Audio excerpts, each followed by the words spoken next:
அனைவருக்கும் வணக்கம். நம்ம இந்த வீடியோவில் என்ன பார்க்க போகிறோம் அப்படின்னு பார்த்தீங்கன்னா, நம்ம டிஎன்பிஎஸ்சி இப்போ கொடுத்துருக்க நியூ சிலபஸில் ஜிஎஸ்சில் யூனிட் 6 கவர் ஆகிற லெசன் தான்ப்பா பார்க்க போகிறோம். அது 9th ஸ்டாண்டர்டில் தொடக்க கால தமிழ் சமூகம் பண்பாடு அப்படிங்கிற லெசன் தான் நம்ம டீட்டெயிலாக பார்க்க போகிறோம். இது அந்த லெசன் ஃபுல்லாக உங்களுக்கு இருக்கிற இம்பார்ட்டன்ட் பாயிண்ட்ஸ் எல்லாத்தையும் ஒன்லைனராக தொகுத்து கொடுத்துருக்கோம். அது எல்லாமே இந்த வீடியோவில் சொல்ல போகிறோம். ஃபுல்லாக வீடியோவை பாருங்கள். வாங்க வீடியோக்குள்ளே போகலாம். ஃபஸ்ட்டு பாருங்கள், தமிழ் பண்பாடு தோன்றிய நூற்றாண்டு, அதாவது தமிழ் பண்பாடு எந்த நூற்றாண்டில் தோன்றுச்சுன்னு பார்த்தீங்கன்னா, பொது ஆண்டு 3ஆம் நூற்றாண்டு தான். முதல் நகரமயமாதல் எங்கே உருவாகுது அப்படின்னு பார்த்தீங்கன்னா, தமிழ்நாட்டில் தான் முதல் நகரமயமாதல் உருவானது. தமிழ்மொழி முதலில் எழுதப்பட்ட வரி வடிவம் என்னன்னு பார்த்தீங்கன்னா, அதாவது தமிழ்மொழி முதல்ல எந்த வடிவத்தில் எழுதியிருந்தாங்கன்னா, தமிழ் பிராமி வடிவத்தில் தான் எழுதியிருந்தாங்க. நெக்ஸ்ட்டு, சங்க காலத்தில் தோன்றிய செவ்வியல் தமிழ் இலக்கியங்கள் அது என்னென்னு பாருங்கள். தொல்காப்பியம், 14 மேல்கணக்கு நூல்கள், 14 கீழ்கணக்கு நூல்கள், 50 காப்பியங்கள், இது எல்லாமே சங்க காலத்தில் தோன்றிய தமிழ் செவ்வியல் தமிழ் இலக்கியங்கள். தொல்காப்பியத்தின் ஆசிரியர் யாருன்னா தொல்காப்பியர். பழமையான தமிழ் இலக்கண நூல் எதுன்னு பார்த்தீங்கன்னா தொல்காப்பியம். நெக்ஸ்ட் பாருங்கள், தொல்காப்பியத்தில் முதல் 2 பகுதிகள் எதை கூறும்னு பார்த்தீங்கன்னா, தமிழ் மொழியின் இலக்கணத்தை தான் ஃபஸ்ட்டு 2 பகுதிகள் கூறும். 3ஆவது பகுதி மக்களின் சமூக வாழ்க்கைக்கான இலக்கணத்தை கூறும். நெக்ஸ்ட்டு 14 மேல்கணக்கு நூல்கள் எதுன்னு பார்த்தீங்கன்னா, எட்டுத்தொகை, பத்துப்பாட்டு. தமிழ் இலக்கியங்களில் காலத்தால் பிற்பட்டவை எதுன்னு பார்த்தீங்கன்னா 14 கீழ்கணக்கு நூல்கள் தான். காலத்தால் முற்பட்டவைனா 14 மேல்கணக்கு நூல்கள். எட்டுத்தொகை நூல்கள் என்னென்னு பாருங்கள். நற்றிணை, குறுந்தொகை, பரிபாடல், பதிற்றுப்பத்து, ஐங்குறுநூறு, கலித்தொகை, அகநானூறு, புறநானூறு, இது எல்லாமே எட்டுத்தொகை நூல்களில் வரும். அதே மாதிரி பத்துப்பாட்டு நூல்கள் என்னென்னு பாருங்கள். திருமுருகாற்றுப்படை, பொருநராற்றுப்படை, பெரும்பானாற்றுப்படை, சிறுபானாற்றுப்படை, முல்லைப்பாட்டு, நெடுநல்வாடை, மதுரை காஞ்சி, குறிஞ்சிப்பாட்டு, பட்டினப்பாலை, மலைபடுகடாம், இந்த 10 நூல்களுமே பத்துப்பாட்டு நூல் கீழே வரும். நெக்ஸ்ட்டு, வாழ்வியல் அறநெறிகளை எடுத்து கூறும் 14 கீழ்கணக்கு நூல்களில் முதன்மையானது எதுன்னு பார்த்தீங்கன்னா திருக்குறள் தான். அதே மாதிரி 50 காப்பியங்கள் என்னென்ன நூல்னு பாருங்கள். சிலப்பதிகாரம், மணிமேகலை, சீவக சிந்தாமணி, வளையாபதி, குண்டலகேசி, இந்த 5 நூல்களுமே 50 காப்பியங்கள். கல்வெட்டுக்களை குறித்து படிக்கும் படிப்புக்கு என்ன பேருன்னு பார்த்தீங்கன்னா கல்வெட்டியல் அப்படிங்கிறது தான் கல்வெட்டுக்களை குறித்து படிப்பதற்கான நியமம். நெக்ஸ்ட் பாருங்கள், மொழியின் வரி வடிவம் தோன்றிய காலம் பார்த்தீங்கன்னா வரலாற்றின் தொடக்க காலத்தில் தான் மொழியோட வரி வடிவம் தோன்றுச்சு. குகைகளை பெரும்பாலும் தமது வாழ்விடங்களாக கொண்டிருந்தவர்கள் யாருன்னா சமண துறவிகள் தான் குகைகளை தங்களுடைய வாழ்விடமாக கொண்டு வாழ்ந்து வந்தாங்க. தமிழ்நாட்டில் தமிழ் பிராமி கல்வெட்டுக்கள் எங்கெங்கே காணப்பட்டுச்சு அப்படின்னு பார்த்தீங்கன்னா, மாங்குளம், முத்துப்பட்டி, புகழூர், அரச்சலூர், கொங்கர் புளியன்குளம், ஐம்பை, மதுரை, இந்த இடத்துலலாம் தமிழ் பிராமி கல்வெட்டுக்கள் காணப்பட்ட குகைவாழ் இடங்கள் இருக்குது. போர்க்களத்தில் வீர மரணம் அடைந்தவர்களின் நினைவாக நடப்பட்டது எதுனா நடுகற்கள் தான். போர்க்களத்தில் வீர மரணம் அடைஞ்சவங்களோட நினைவை நட்டாங்க. முல்லை நிலவாழ் மக்களின் சிறப்பான செல்வ வளமாக இருந்தது எதுனா கால்நடைகள். நெக்ஸ்ட்டு, நடுகற்கள் நடப்படுவதற்கான வழிமுறைகளை கூறும் நூல் எதுனா தொல்காப்பியம் தான். நடுகற்கள் நடப்படுவதற்கான வழிமுறைகளை கூறுற நூல். தமிழ் பிராமி எழுத்துக்கள் பொறிக்கப்பட்ட சங்ககால நடுகற்கள் காணப்படும் இடங்கள்னா தேனி மாவட்டத்தில் புள்ளிமான் கோம்பை, தாதம்பட்டி அப்படிங்கிற இடத்துலையும், புதுக்கோட்டை மாவட்டத்தில் பொற்பனைக்கோட்டை அப்படிங்கிற இடத்துலையுமே சங்ககால நடுக்கற்கள் இருக்குது. நெக்ஸ்ட் பாருங்கள், பல்லவர் காலத்தில் நடப்பட்ட நடுக்கற்கள் பெரிதும் எங்கே காணப்படுதுன்னு பார்த்தீங்கன்னா முல்லை நிலத்தில் தான்.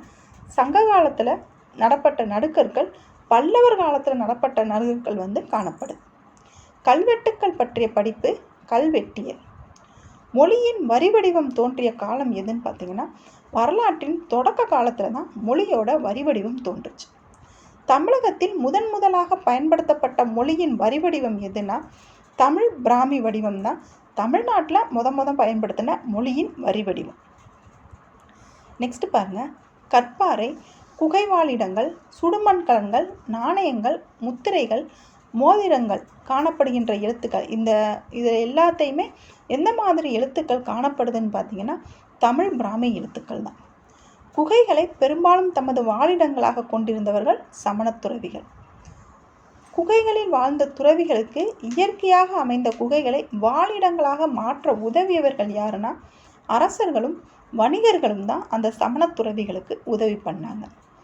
தமிழ் பிராமி கல்வெட்டுக்கள் புலிமான் கோம்பையில் கண்டெடுக்கப்பட்ட ஆண்டு 2006. கூடல் ஊர் ஆகோல் பெடுத்தியன் அந்தவன் கல் அப்படிங்கிற வரியில் அந்த வரி இடம்பெற்ற பொருள் என்ன அப்படின்னு பார்த்தீங்கன்னா, கூடலூரில் ஆணிரையை கவர்ந்த போது பூசலில் கொல்லப்பட்ட தீயவன் அந்தவனின் கல் அப்படிங்கிறதான் இந்த லைனுக்கு பொருள். நெக்ஸ்ட்டு, புள்ளிமான் கோம்பை எங்கே இருக்குன்னா தேனி மாவட்டத்தில் வைகை ஆற்றின் பள்ளத்தாக்கில் தான் இந்த புள்ளிமான் கோம்பை அப்படிங்கிற இடம் இருக்குது. தமிழ் பிராமி சுடுமண் பொறிப்புக்கள் எங்கெங்கே காணப்படுதுன்னா தமிழ்நாட்டில் அரிக்கமேடு, அழகன்குளம், கொடுமணல், கீழடி இந்த இடத்துலலாம் தமிழ் பிராமி சுடுமண் பொறிப்புகள் காணப்படுது. எகிப்தில் பெரனிகோ குசேர் அல் காதிம்ங்கிற இடத்துல இருக்குது. ஓமனில் கோர் ரோரி அப்படிங்கிற இடத்துல தமிழ் சுடுமண் பொறிப்புகள் இருக்குது. நெக்ஸ்ட் பாருங்கள், பண்டைய தமிழர் வணிகத்தில் ஈடுபட்டிருந்த பகுதி எந்த பகுதினா மேற்கு ஆசியா ரோமானிய பேரரசு. இந்த இடத்துலலாம் பண்டைய தமிழர்கள் வாணிபத்தில் ஈடுபட்டிருந்தாங்க. சுடுமண் கலன்களில் காணப்படும் பெயர்களில் உள்ள மொழி எதுனா தமிழ், பிராகிருதம். இது ரெண்டும் சுடுமண் கலன்களில் காணப்படுற மொழி. நெக்ஸ்ட் பாருங்கள், மௌரியர் காலத்தில் வட இந்திய மக்களால் பேசப்பட்ட மொழி எதுனா பிராகிருதம் தான் மௌரியர் காலத்தில் வட இந்திய மக்களால் பேசப்பட்ட மொழி. பண்டைய மக்கள் பயன்படுத்திய தொல்பொருட்களையும் அவர்கள் வாழ்ந்த இடங்களையும் எதை வச்சு நம்ம ஆராய்ஞ்சு தெரிஞ்சுக்கிறோன்னா தொல்லியல் மூலியமாக தான் நம்ம ஆராய்ந்து தெரிஞ்சுக்கிறோம். தொல்லியல் சான்றுகள் எங்கெங்கே கிடச்சிருக்குன்னு பாருங்கள். தமிழ்நாட்டில் அரிக்கமேடு, அழகன்குளம், கீழடி, கொடுமணல், உறையூர், கரூர், காஞ்சிபுரம் அந்த இடத்துலலாம் நமக்கு தொல்லியல் சான்றுகள் கிடச்சிருக்கு. கேரளாவில் பட்டினம்ங்கிற இடத்துலையும் கிடச்சிருக்கு. நெக்ஸ்ட்டு, சரக்கு கிடங்கு, தொட்டிகள், உரை கிணறுகள், தெரு ஆகியவற்றை உள்ளடக்கிய திட்டமிட்டு உருவாக்கப்பட்ட நகரங்கள் இருந்ததை கண்டறிவதில் வெளிப்படுத்தியது தான் இந்த தொல்லியல் அறிஞர்கள். அவங்க யாருன்னு பாருங்கள், sir Robert Eric Mortimer Wheeler. அவங்க பிரிட்டன் நாட்டை சேர்ந்தவங்க. காசால் அப்படிங்கிறவங்க பிரான்ஸ் நாட்டை சேர்ந்தவங்க. கோஸ் கிருஷ்ணதேவா அவங்க நம்ம இந்திய நாட்டை சேர்ந்தவங்க. பழங்கால மக்கள் வாழ்ந்த இடத்தையும் நினைவு சின்னங்களையும் நிர்வாகம் செய்யும் அமைப்பு எதுனா தொல்லியல் துறை தான். இந்திய கருவூல மற்றும் புதையல் சட்டம் ஆண்டு 1878.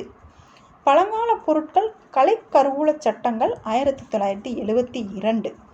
பழமை வாய்ந்த நினைவு சின்னங்கள், தொல்லியல் ஆய்வு களங்கள் மற்றும் எஞ்சிய பொருட்கள் சட்டம் 1958. சங்ககால நாணயங்களுக்கான சான்றுகள் என்னென்னா சேர, சோழ, பாண்டிய அரசர்களோட நாணயங்கள், முத்திரை பொறிக்கப்பட்ட நாணயங்கள், ரோமானிய நாணயங்கள். இது எல்லாமே சங்ககால நாணயங்களுக்கு சான்றாக இருக்குது. நெக்ஸ்ட் பாருங்கள், முத்திரை பொறித்த நாணயங்கள் கிடைத்துள்ள ஊர்கள் எதுனா கொடுமணல், போடிநாயக்கனூர். இந்த ரெண்டு இடத்துலையுமே முத்திரை பொறித்த நாணயங்கள் கிடச்சிருக்கு. ரோமானிய நாணயங்கள் தென்னிந்தியாவில் செறிந்து காணப்படுற இடம் என்னென்னா கோயம்புத்தூர். ரோமானிய நாணயங்கள் கிடைக்கப்பட்ட இடம்னா அழகன்குளம், கரூர், மதுரை. இந்த இடத்துலலாம் ரோமானிய நாணயங்கள் கிடச்சிருக்கு. கட்டி வடிவிலான தங்கம், வெள்ளி போன்ற மதிப்புமிக்க உலோகங்களை என்னன்னு சொல்கிறாங்கன்னா புள்ளியன் அப்படின்னு சொல்லி தான் சொல்கிறாங்க. நெக்ஸ்ட் பாருங்கள், கௌடில்யர் என்ற சாணக்கியர் இயற்றிய நூல் எதுனா அர்த்த சாஸ்திரம். இலங்கையின் புத்த சமய வரலாற்றை கூறும் நூல் எதுனா மகாவம்சம். அதை என்ன மொழியில் எழுதியிருந்தாங்கன்னா பாலி மொழியில் தான் எழுதியிருந்தாங்க. எரித்திரியன் கடலின் பெரிப்ளஸ் அப்படிங்கிறது பண்டைய கிரேக்க நூலோட பேர் தான் அந்த எரித்திரியன் கடலின் பெரிப்ளஸ். பெரிப்ளஸ் அப்படிங்கிறதுக்கு பொருள் கடல் வடிகாட்டி. செங்கடலை சுற்றியுள்ள கடற்பரப்புக்கு பேர் தான் எரித்திரியன் கடல் அப்படின்னு சொல்கிறாங்க. நெக்ஸ்ட்டு, சேர பாண்டிய அரசர்கள் முசிறி, தொண்டி, குமரி, கொற்கை ஆகிய சங்ககால துறைமுக பட்டிடங்கள் பற்றி குறிப்புகள் எதில் இருக்குன்னா இந்த எரித்திரியன் கடலின் பெரிப்ளஸ் அப்படிங்கிற நூலில் இருக்குது. இயற்கை வரலாறுங்கிற நூலை எழுதினது பிளினி. இந்தியாவுடன் நடைபெற்ற மிளகு வாணிகம் குறித்து குறிப்பு இருக்கிற நூல் எதுனா இந்த இயற்கை வரலாறு தான். நெக்ஸ்ட்டு, கேரள கடற்கரையில் இருந்த பக்காரே அப்படிங்கிற துறைமுகத்தை தனது கட்டுப்பாட்டில் வைத்திருந்த பாண்டிய மன்னர்கள் குறித்த குறிப்புகளை யார் எழுதினான்னா பிளினி அவர்கள் தான். ரோமானிய பேரரசின் புவியியல் அமைப்பு விவரங்கள், நிலப்படம் ஆகியவற்றை கொண்ட ஆவணம் எதுனா புவியியல். புவியியல் அப்படிங்கிற நூலை எழுதினது யாருன்னு பார்த்தீங்கன்னா தாலமி அவர்கள் தான். காவேரி பூம்பட்டினம், கொற்கை, கன்னியாகுமரி, முசிறி பற்றி குறிப்பிடப்பட்டுள்ளது. அந்த காவேரி பூம்பட்டினம், கொற்கை, கன்னியாகுமரி, முசிறி அதெல்லாம் எந்த நூலில் குறிப்பிடப்பட்டிருக்குன்னா புவியியல் நூலில் தான் குறிப்பிடப்பட்டிருக்கு. ரோமானிய பேரரசின் சாலைகள் குறித்த நிலப்படம் அது இருக்கிறதுக்கு பேர் என்னென்னா பியூட்டரிகேரியன் அட்டவணை அப்படிங்கிறது அதோட நேம். 2ஆம் நூற்றாண்டைச் சேர்ந்த கிரேக்க ஆவணம் எதுனா வியன்னா பாப்பிரஸ். முசிறியில் நடைபெற்ற வாணிகத்தின் குறிப்பு இந்த வியன்னா பாப்பிரஸில் இருக்குது. இந்த வியன்னா பாப்பிரஸ் தற்போது எங்கே இருக்குன்னா ஆஸ்திரியா நாட்டின் தலைநகரமான வியன்னாவில் ஆஸ்திரியாவோட தேசிய நூலகத்தோடு இணைக்கப்பட்டுள்ள பாப்பிரஸ் அருங்காட்சியகத்தில் தான் இருக்குது. அசோகரின் கல்வெட்டுக்களில் பயன்படுத்திய வரி வடிவம் என்னன்னா அசோகன் பிராமி. பொது ஆண்டுக்கு முன் 3ஆம் நூற்றாண்டுக்கும் பொது ஆண்டு 3ஆம் நூற்றாண்டுக்கும் இடைப்பட்ட காலம் எதுனா சங்க காலம். நெக்ஸ்ட் பாருங்க, ஐந்திணைகள் என்னென்னு பாருங்க. மலையும் மலை சார்ந்த பகுதியும் குறிஞ்சி, காடும் காடு சார்ந்த பகுதியும் முல்லை, வயலும் வயல் சார்ந்த பகுதியும் மருதம், கடலும் கடல் சார்ந்த பகுதி நெய்தல், வறண்ட நிலப்பகுதி பாலை. சங்ககால ஆட்சியாளர்கள் யாருன்னு பார்த்தீங்கன்னா சேரர், சோழ, பாண்டியர்கள், அவங்களோட சேர்ந்து வேளிர்களும் ஆட்சி செஞ்சுருப்பாங்க. அசோகரின் கல்வெட்டில் கேரள புத்திரர்கள் அப்படின்னு குறிக்கப்படுறவங்க யாருன்னா சேரர்கள். கேரளத்தையும் தமிழ்நாட்டின் மேற்கு பகுதியையும் ஆட்சி புரிந்தவர்கள் யாருன்னா சேரர்கள். சேரர்களோட தலைநகரம் வஞ்சி. சேரர்களோட துறைமுகம் எதுன்னு பார்த்தீங்கன்னா முசிறி, தொண்டி. தமிழ்நாட்டில் இருக்கிற கரூர் தான் வஞ்சி அப்படின்னு சொல்கிறாங்க. இன்னொரு சாரர் என்ன சொல்கிறாங்கன்னா கேரளத்தில் உள்ள திருவஞ்சை களம் தான் வஞ்சி அப்படின்னு கூறுறாங்க. நெக்ஸ்ட்டு, சேரர்களோட மாலை என்னன்னு பார்த்தீங்கன்னா பனம்பூ மாலை தான். சேர மன்னர்கள் வெளியிட்ட நாணயங்கள் கிடைத்துள்ள இடம் எதுன்னு பார்த்தீங்கன்னா கரூர். அதாவது சேர மன்னர்கள் வெளியிட்ட நாணயங்கள் கரூரில் கிடச்சிருக்கு. சேர மன்னர்கள் பற்றி குறிப்பிடும் சங்க இலக்கியம் எதுனா பதிற்றுப்பத்து. சிலப்பதிகாரத்தின் பாட்டுடை தலைவி கண்ணகி. சிலப்பதிகாரம் இயற்றிய இளங்கோவடிகளோட தம்பி சேரன் செங்குட்டுவன். சோழர்களோட தலைநகரம் எதுனா உறையூர். சோழர்களோட துறைமுகப்பட்டினம் எதுன்னு பார்த்தீங்கன்னா பூம்புகார், காவேரி பூம்பட்டினம். இது ரெண்டுமே சோழர்களோட துறைமுகப்பட்டினமாக இருந்துச்சு. சோழர்களில் தலை சிறந்த மன்னன் யாருன்னா கரிகால சோழன் தான். சோழர்களின் லட்சணை என்னன்னா புலி. பிற்கால சோழர்கள் ஆட்சி எப்போ இருந்துச்சுன்னா பொது ஆண்டுக்கு பின் 10ஆம் 12ஆம் நூற்றாண்டில் தான் பிற்கால சோழர்கள் ஆட்சி புரிந்தாங்க. பட்டினப்பாலை என்ற பாடலை இயற்றிய சங்ககால புலவர் யாருன்னு பார்த்தீங்கன்னா கடியலூர் உருத்திரங்கண்ணனார் அவர்கள் தான். சோழர்கள் சதுர வடிவிலான செப்பு நாணயங்களை வெளியிட்டாங்க. அது என்ன மாதிரி வெளியிட்டாங்கன்னா முகப்பில் புலி உருவமும் மறுபுறத்தில் யானை மற்றும் புனித சின்னங்களும் அந்த நாணயங்களில் இடம்பெற்றிருந்துச்சு. பாண்டியர்கள் குறித்துமே அந்த அசோகர் கல்வெட்டு குறிப்புகளில் இருக்குது. பாண்டியர்களின் தலைநகரம் என்னன்னா மதுரை. அவங்களோட லட்சணை எதுனா மீன். தமிழ் சங்கங்களை நிறுவி ஆதரவு அளித்தவர்கள் யாருன்னா பாண்டியர்கள். மாங்குளத்தில் கண்டறியப்பட்ட தமிழ் பிராமி கல்வெட்டுக்கள் என்ன குறிப்பிடுதுன்னு பார்த்தீங்கன்னா பாண்டியன் நெடுஞ்செழியனை பற்றி தான் குறிப்புகள் இருக்குது. வேளிர்களில் சிறந்தவர்களாக கருதப்படுபவங்க யார் அப்படின்னு பார்த்தீங்கன்னா கடையேழு வள்ளல்கள். அவங்க யாருன்னு பாருங்க, பாரி, ஓரி, காரி, நல்லி, பேகன், ஆய், அதியமான். இவங்க எல்லாருமே கடையேழு வள்ளல்கள். வெண்ணி என்ற ஊரை சார்ந்த வெண்ணி குயத்தியார் அவங்க யாருன்னு பார்த்தீங்கன்னா சங்ககால பெண்பார் புலவர் தான். இலக்கியங்களில் குறிப்பிடும் நெல் வகைகள் என்னன்னு பார்த்தீங்கன்னா செந்நெல், வெண்ணெல், ஐவன நெல். இந்த நெல்லெல்லாம் இலக்கியங்களில் குறிப்புகள் இருக்கு. நெக்ஸ்ட் பாருங்க, அகழாய்வு தாளியுடன் நெல் கிடைத்துள்ள இடம் எங்கன்னா ஆதிச்சநல்லூர், பொருந்தல். இந்த இடத்துலலாம் அகழாய்வில் தாளிகளோடு சேர்ந்து நெல் கிடச்சிருக்குன்னு. நெக்ஸ்ட்டு, வனப்பகுதியில் இடம் விட்டு இடம் மாறி சாகுபடி செய்யும் முறைக்கு பேர் என்னன்னா புனம் அப்படிங்கிறதான் இடம் விட்டு இடம் மாறி சாகுபடி செய்யும் முறை. அகழ்வாயில் இரும்பு உருக்கு உலைகள் இருந்ததற்கான தடயங்கள் வெளிப்பட்டுள்ள இடம்னா கொடுமணல், குட்டூர். அகழ்வாராய்ச்சியில் இரும்பு உருக்கும் உலைகள் எங்கே இருந்ததுன்னா கொடுமணல், குட்டூரில் தான் இருக்குது. பொன்னை உருக்கும் ஆலைகள் இருந்ததுக்கான சான்றுனா கேரளாவில் பட்டினம்ங்கிற பகுதியில் தான் இருந்துச்சு. கண்ணாடி செய்யும் தொழிலகங்கள் இருந்த இடம்னா அரிக்கமேடு, குடிக்காடு. இந்த 2 இடத்துலையும் கண்ணாடி செய்யும் தொழிலகங்கள் இருந்துச்சு. சங்ககால பெண்கள் சங்குனால் ஆன வளையல்களை அணிந்ததற்கான சான்றுகள் எங்கே இருந்துச்சுன்னா கீழடியில் இருந்துச்சு. நூல் நூற்கும் கதிர்களும் துண்டு துணிகளும் கிடைத்துள்ள இடம் எதுனா கொடுமணல். தமிழகத்தில் துணிகள் நெய்யப்பட்டது குறித்த தகவல்கள் உள்ள நூல் எதுனா பெரிப்ளஸ் அப்படிங்கிற நூல் தான் தமிழகத்தில் துணிகள் நெய்யப்பட்டதுங்கிற குறிப்புகள் இருக்கு. நெக்ஸ்ட்டு, கடற்பயணம் மேற்கொள்ள உதவியதை பற்றி சங்ககால இலக்கியங்கள் குறிப்பிடப்பட்டுள்ளன எதுனா களம், பரி, ஓடம், தோணி, தெப்பம், நாவாய். இந்த வார்த்தைகள்லாம் வச்சு நம்ம சங்க காலத்தில் கடற்பயணம் மேற்கொண்டாங்க அப்படின்னு தெரிஞ்சுக்கலாம். அரிசியை கொடுத்து மீனை பெற்றனர் அப்படிங்கிறது சங்க காலத்தில் பண்டமாற்று முறை இருந்ததுக்கான சான்று. உப்புக்கு அதே அளவு அரிசி பரிமாறிக்கொள்ளப்பட்டது. தமிழ்நாட்டிலிருந்து ஏற்றுமதி செய்யப்பட்ட பொருள் என்னன்னா யானை தந்தம், மிளகு, நறுமணப் பொருட்கள், நவமணிகள். இது எல்லாமே தமிழ்நாட்டிலிருந்து ஏற்றுமதி செஞ்சாங்க. இறக்குமதி செய்யப்பட்டது எதுனா தங்கம், வெள்ளி, செம்பு. இது எல்லாம் இறக்குமதி செஞ்சாங்க. ரோமானிய கப்பல்களில் பெருங்காற்று வீசும் சமயத்தில் மேலை கடலான அரபிக்கடல் கடந்து தமிழக கடற்கரைகளுக்கு வந்தவங்க தமிழக கடற்கரைக்கு வந்தாங்க அப்படின்னு சொல்கிறாங்க. நெக்ஸ்ட் பாருங்கள், கிரேக்க, ரோமானிய, மேற்கு ஆசிய மக்களை எந்த மாதிரி அழைச்சாங்கன்னா யவனர்னு சொல்லித்தான் அழைச்சாங்க. செங்கடல் கடற்கரையில் பெரினிக்கே துறைமுகத்திற்கு வடபகுதியில் இருந்த இன்னொரு துறைமுகத்தோட பேருனா குசேர் அல் காதிம். தமிழ் இலக்கியங்களில் சொர்ண பூமி அப்படிங்கிற குறிப்பிடப்படுகிற இடம் எதுனா தென்கிழக்கு ஆசியாவை தான் சொர்ண பூமின்னு குறிப்பிட்டாங்க.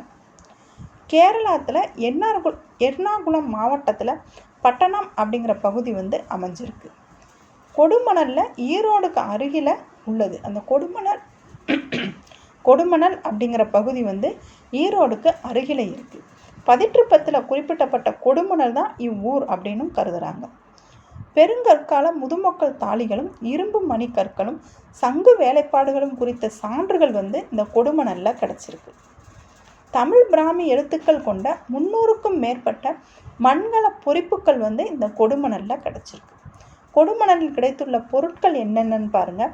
பெருங்கற்கால கல்லறை, குதிரை சாணத்தில் பயன்படும் இரும்பு வளையங்கள், செம்மணிக்கல்லால் செய்யப்பட்ட மணிகள், தமிழ் பிராமி எழுத்துக்கள் கொண்ட குடுவை, மனித எலும்புக்கூடு. இது எல்லாமே கொடுமணலில் கிடைத்த பொருட்கள்.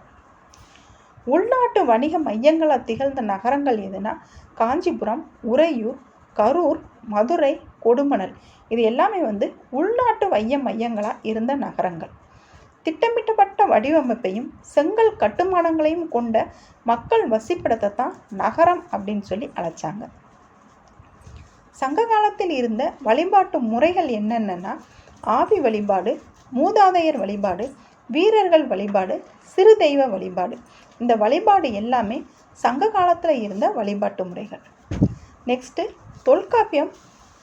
தொல்காப்பியத்தில் என்னென்ன சொல்லியிருக்காங்கன்னு பாருங்கள். குறிஞ்சிக்கு கடவுள் யாருன்னா முருகன், முல்லைக்கு திருமால், மருதத்துக்கு இந்திரன், நெய்தலுக்கு வருணன், பாலைக்கு கொற்றவை. சமய சடங்குகளின் போது நிகழ்த்தப்படும் ஆட்டங்களில் ஒரு வகை ஆட்டம் தான் இந்த வெறி ஆட்டம். இது குறிஞ்சி நிலத்தில் ஆடுற ஆட்டம்பா. இது முருக கடவுளுக்கு இதை அர்ப்பணிப்பாங்க. ஏறத்தாழ பொது ஆண்டுக்கு முன் 1300 பொது ஆண்டுக்கு முன் 300 வரை இருக்கிற காலகட்டம் எதுனா இரும்பு காலம், இல்லைன்னா அதை பெருங்கற்காலம்னு சொல்கிறாங்க. பொது ஆண்டுக்கு முன் 300 முதல் பொது ஆண்டு 300 வரை உள்ள காலம் வந்து பண்டைய வரலாற்று காலம், அதை தான் சங்க காலம்னு சொல்கிறாங்க. பொது ஆண்டோட முதல் நூற்றாண்டில் எரித்திரியன் கடலின் பெரிப்ளஸ் அப்படிங்கிற நூலும் பிலினியின் இயற்கை வரலாறு அப்படிங்கிற நூலும் எழுதினாங்க. 2ஆம் நூற்றாண்டில் வந்து தாலமியின் புவியியல் அப்படிங்கிற நூலும் வியன்னாவோட பாப்பிரஸ்ங்கிற நூலும் வந்து இயற்றினாங்க. சங்கம் மருவிய காலம் எதுன்னு பார்த்தீங்கன்னா பொது ஆண்டு 300 முதல் பொது ஆண்டு 500 வரை.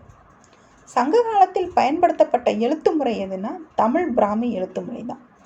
தமிழ்நாட்டிலிருந்து இலங்கைக்கு சென்று வியாபாரிகளையும் குதிரைகளையும் வணிகர்களையும் பற்றி குறிப்பிடுகின்ற இலங்கையோட பாலி மொழி வரலாற்று நூல் எதுனா மகாவம்சம் தான். நெக்ஸ்ட் பாருங்க, காடாக இருந்த இடங்களை வேளாண் நிலங்களாக மாற்றுதல், நீர்ப்பாசன வசதிகளை மேம்படுத்துதல் ஆகிய பெருமைக்கு உரிய சோழ அரசன் யாருன்னா கரிகாலன். சேரர்களை பற்றி குறிப்பிடும் கல்வெட்டுனா புகழூர். காயல் சிறந்த நகரம் என்று விவரித்த வெனிஸ் நாட்டு பயணி யாருன்னு பார்த்தீங்கன்னா மார்க்கோபோலோ. பொறுத்துக பாருங்க, கல்வெட்டியல் அப்படிங்கிறது கல்வெட்டு பற்றின குறிப்புகளை ஆராய்வது. காலவரிசை குறிப்புகள்னா முக்கியமான வரலாற்று நிகழ்வுகளோட தொகுப்பு. மேய்ச்சல் வாழ்க்கைன்னு பார்த்தீங்கன்னா கால்நடைகளை வளர்த்து பிழைக்கும் நாடோடி மக்களோட வாழ்க்கை நிலை. புடைப்பு மணிகள்னா விலை உயர்ந்த கற்களில் செதுக்கப்பட்ட ஆபரணங்கள். அரிக்கமேடுங்கிறது சங்ககால துறைமுகம். இதுதான்ப்பா உங்களுக்கு நம்ம 9th லெசனில் தமிழக பண்பாடு அப்படிங்கிற லெசனில் இருக்கிற ஃபுல் இம்பார்ட்டன்ட் எல்லாமே உங்களுக்கு ஒன்லைனராக நம்ம தொகுத்து கொடுத்துட்டோம்ப்பா. நீங்கள் புக் எடுத்து ஒருக்கா படிச்சுட்டு இந்த ஒன்லைனரை நீங்கள் படித்து பார்த்தாலே உங்களுக்கு போதுமானதாக இருக்கும். இந்த வருஷம் கொடுத்துருக்க நியூ சிலபஸில் இந்த லெசன் வந்து ரொம்ப ரொம்ப இம்பார்ட்டண்டான லெசன்ப்பா. இந்த லெசன் படிக்கிறதுக்கு கஷ்டமாக இருக்குதுன்னு சொல்லி ஸ்கிப் பண்ணிடாதீங்க. ஒன்ஸ் டைம் நீங்கள் ரீட் பண்ணிடுங்க. ரீட் பண்ணிட்டீங்கன்னா உங்களுக்கு கொஞ்சம் மனசில் எளிமையாக நிற்கும். இந்த வீடியோவை 2 டைம் பாருங்கள். பிடிஎஃப் வந்து உங்களுக்கு டெலகிராமில் கொடுத்துருவோம். பிரிண்ட் போட்டு வச்சு நீங்கள் லாஸ்ட் டைம் ரிவிஷனுக்கு யூஸ் பண்ணிக்கோங்க. இன்னொரு வீடியோவில் இன்னொரு லெசனை நம்ம இம்பார்ட்டன்ட் பாயிண்ட்டு ஒன்லைனரை பார்க்கலாம். தேங்க்யூ.